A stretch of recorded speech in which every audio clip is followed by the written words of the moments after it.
हाय, I'm Avani Arya और आप देख रहे हैं नागपुर न्यूज बुलेटिन। आइए नजर डालते हैं दिन भर की कुछ खबरों पर। शुक्रवार 23 दिसंबर को नागपुर के विधान भवन के गेट के पास एक महिला ने खुद पर केरोसिन डालकर सुसाइड करने की कोशिश की, लेकिन समय रहते पुलिस और सिक्योरिटीज ने महिला को रोक लिया, जिसके कारण आज एक बड़ा हादसा होने से बच गया। जानकारी के अनुसार इस महिला का नाम कविता चौहान है और वो सोलापुर की रहने वाली है। बताया जा रहा है कि महिला ने केरोसिन डालने से पहले कहा कि आप शिवाजी महाराज के नाम पर राजनीति करते हो, वारकरी संप्रदाय का अपमान करते हो, आपके अधिवेशन में पुलिस को खाना नहीं मिलता है, आपके पास कोई भी मुद्दा बाकी नहीं है। और इसके बाद महिला ने शिवाजी महाराज की जय, बाबा साहेब आंबेडकर की जय की घोषणा देते हुए बॉडी पर केरोसिन डाल लिया। महिला के मुताबिक लगातार संतों और महापुरुषों का अपमान नेताओं की ओर से किया जा रहा है, लेकिन किसी भी तरह की कोई भी कार्रवाई इन पर नहीं की जा रही। महिला को सीताबड़ी पुलिस स्टेशन लेकर जाया गया है।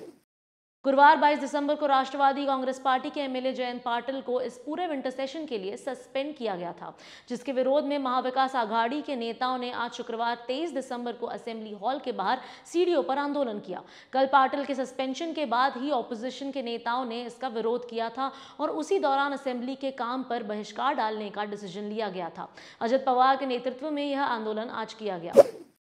नागपुर विंटर सेशन में पहले दिन से ही कई मुद्दों को लेकर सरकार को घेरने का काम ऑपोजिशन नेता कर रहे हैं। इसके साथ ही एनआईटी के कथित जमीन घोटाले पर से सीएम एकनाथ शिंदे का रेजिग्नेशन भी मांगा जा रहा है। ऑपोजिशन का कहना है कि नगर विकास मंत्री रहते हुए सीएम ने एनआईटी की 86 करोड़ की जमीन बिल्डर को सिर्फ 2 करोड़ में दी। इस मामले में अब farmer deputy chief minister Ajit Pawar ने मीडिया से बात करते हुए बताया कि जिस जमीन को लेकर सीएम एकनाथ शिंदे पर आरोप हो रहे हैं, वो जमीन घोटाला सबसे पहले भाजपा नेताओं ने ही सामने लाया था। पवार ने आगे कहा कि कुछ लोगों ने पीआईएल दाखिल की थी। इसके साथ ही उन्होंने जयंत पाटिल के सस्पेंशन पर भी कमेंट करते हुए कहा कि रूलिंग पार्टी की 6 महीने से मनमानी चल रही है। रूलिंग पार्टी की कंप्लेंट्स पर ध्यान दिया जाता है, तो वहीं ऑपोजिशन पार्टीज को कंप्लेंट्स को दबाया जा रहा है। पवार ने बताया कि जयंत पाटिल ने अपशब्द नहीं कहे थे, जयंत पाटिल पर की गई कार्रवाई गलत है, ऐसा भी पवार ने कहा। महाराष्ट्र नवनिर्माण सेना के अध्यक्ष राज ठाकरे इस समय नागपुर दौरे पर है। वे मनसे के पोस्ट अपॉइंटमेंट के प्रोग्राम के लिए नागपुर पहुंचे थे। इस समय उन्होंने नए पदाधिकारियों को अपने हाथों से अपॉइंटमेंट लेटर्स भी दिए। इस दौरान प्रोग्राम में राज ठाकरे ने कार्यकर्ताओं से ये भी कहा कि निराश मत होइए, फ्यूचर में मनसे की सरकार होगी। राज ठाकरे के इस दौरे में एक और बात खास थी, वो ये है कि उन्होंने विधान भवन पहुंचकर राज्य के सीएम एकनाथ शिंदे से उनके केबिन में जाकर मुलाकात की। पिछले कुछ दिनों में देखने में आया है कि राज ठाकरे और एकनाथ शिंदे में काफी नजदीकियां बढ़ी हैं। इस मुलाकात के बाद राजनीतिक गलियारों में फिर चर्चा शुरू हो गई है।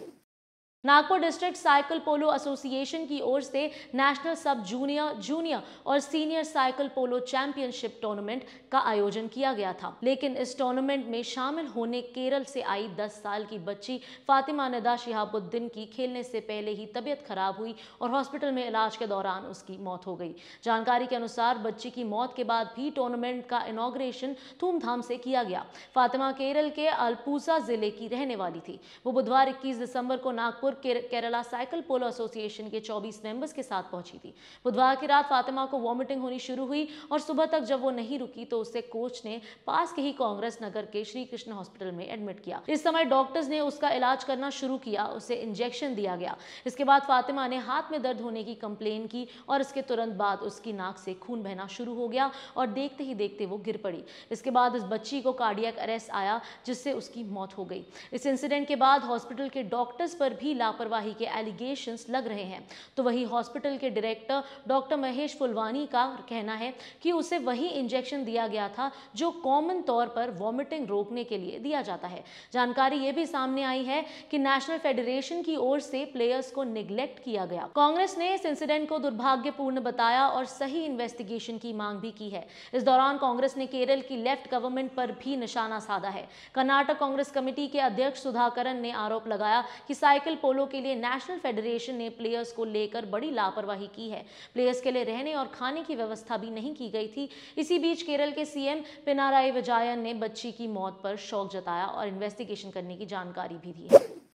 आज शुक्रवार 23 दिसंबर को शहर में 13 मोर्चों ने अपनी मांगे लेकर प्रोटेस्ट किया। आम आदमी पार्टी, बहुजन समाज पार्टी, राष्ट्रीय टैक्सी चालक मालक यूनियन, महाराष्ट्र लढ़ा पत्रकार संगठन, शिंपी समाज संघर्ष समिति, बहुजन रिपब्लिकन सोशलिस्ट पार्टी, मेस्ता, आंबेडकरवादी संघर्ष पार्टी, राष्ट्रीय विकलांग संस्था, नागपुर हॉकर्स यूनियन, महाराष्ट्र राज्य शिक्षक परिषद और महाराष्ट्र बीज कामगार इंजीनियर्स अधिकारी संघर्ष ने आज शहर में प्रोटेस्ट किया और अपनी मांगे सरकार तक पहुंचाई।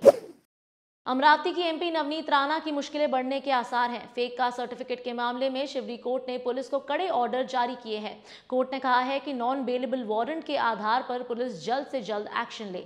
इस मामले में एमपी नवनीत राणा के पिता हरभजन सिंह कुंडलेश को भी आरोपी बनाया गया है। कोर्ट ने पुलिस को आदेश देते हुए कहा कि इस मामले में उनके पिता हरभजन सिंह कुंडलेश पर कार्रवाई की जाए। नवनीत राणा से संबंधित फेक कास्ट सर्टिफिकेट मामले में अगली सुनवाई 28 दिसंबर को होगी। इससे पहले बॉम्बे सेशंस कोर्ट ने उनकी एप्लीकेशन को रिजेक्ट कर दिया था।